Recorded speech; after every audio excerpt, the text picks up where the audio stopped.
Maithili express.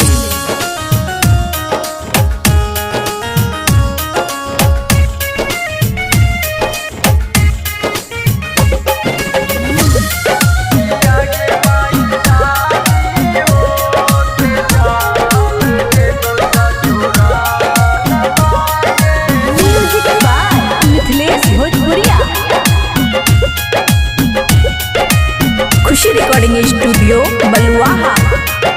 रखिए दियन माई तू अपन, रखिए दियन माई तू अपन। आगे माई किया गे माई, किया गे माई शादी होते चल जेबो ससुराल बागे माँ।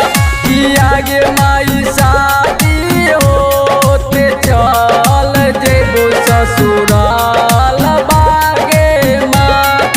अखिया से गिरो लोर बागे माँ, अखिया से गिरो लोर बागे माँ। किया गे माई, किया गे माई, किया गे माई शादी होते चल जेबो ससुराल बागे माँ।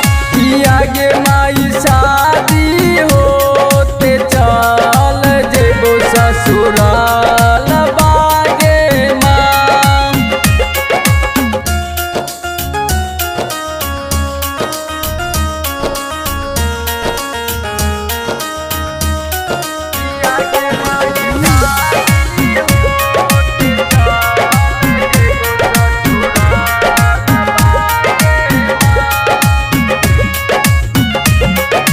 फोनो पर पूछिए हाल समाचार, फोनो पर पूछिए हाल समाचार।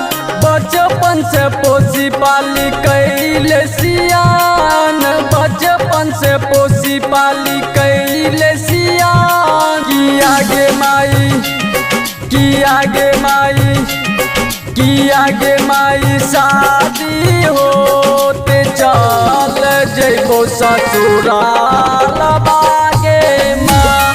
किया गे माई शादी होते चल जेबो ससुराल बागे माँ। गोदिया में हमरो खेलब लगे माँ, गोदिया में हमरो खेलब लगे माँ।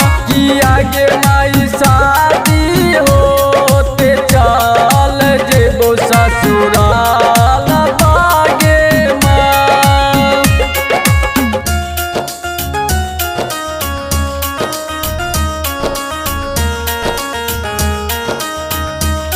किया गे माई शादी होते चल जेबो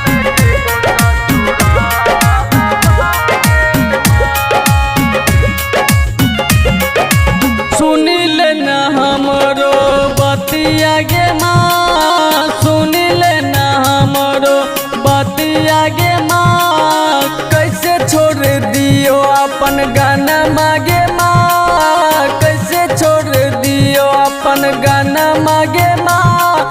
किया गे माई, किया गे माई, किया गे माई सुनिले न हमरो तू बतिया गे माँ।